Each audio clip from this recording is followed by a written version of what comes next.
నా ప్రాణానికి ప్రాణమైన తెలుగు ప్రేక్షక దేవుళ్ళందరికీ నమస్కారం. ఈరోజు నా జీవితంలో ఎంతో సంతోషకరమైన రోజు. భారత ప్రభుత్వం నాకు పద్మశ్రీ పురస్కారాన్ని ప్రకటించిందని తెలిసినప్పటి నుంచి నా కళ్ళు ఆనందంతో నిండిపోయాయి. ఒక నటుడిని గుర్తించి ఇంతటి గొప్ప గౌరవాన్ని అందించిన భారత ప్రభుత్వానికి నా శిరస్సు వంచి నమస్కరిస్తున్నాను.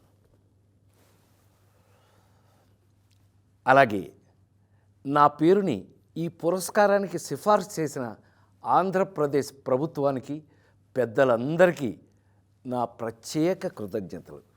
కానీ నిజం చెప్పాలంటే ఈ అవార్డు నాది కాదు, మీది. 48 ఏళ్లుగా నన్ను ఒక నటుడిగా మాత్రమే కాకుండా మీ ఇంట్లో ఒక మనిషిగా, మీలో ఒకడిగా గుండెల్లో పెట్టుకుని చూసుకుంటున్నారు. నేను నవ్వించినా ఏడిపించినా మా రాజేంద్ర ప్రసాద్ అని మీరు చూపించిన ఆప్యాయత నాకు దక్కిన నిజమైన అదృష్టం. ఆ ప్రేమే ఈరోజు నన్ను ఇక్కడ దాకా నడిపించింది.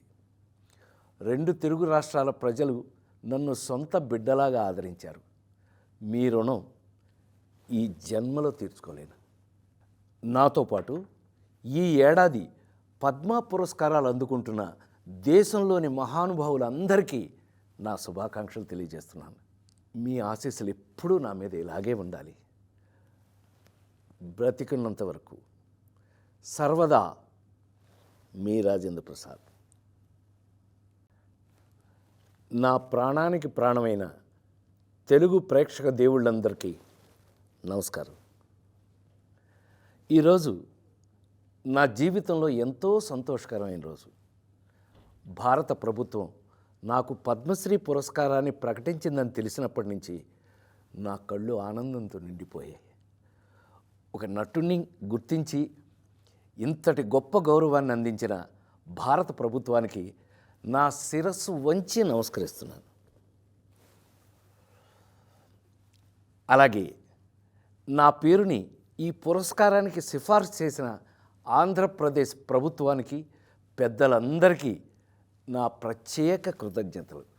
కానీ నిజం చెప్పాలంటే ఈ అవార్డు నాది కాదు, మీది. 48 ఏళ్లుగా నన్ను ఒక నటుడిగా మాత్రమే కాకుండా మీ ఇంట్లో ఒక మనిషిగా, మీలో ఒకడిగా గుండెల్లో పెట్టుకుని చూసుకుంటున్నారు. నేను నవ్వించినా ఏడిపించినా మా రాజేంద్ర ప్రసాద్ అని మీరు చూపించిన ఆప్యాయత నాకు దక్కిన నిజమైన అదృష్టం. ఆ ప్రేమే ఈరోజు నన్ను ఇక్కడ దాకా నడిపించింది.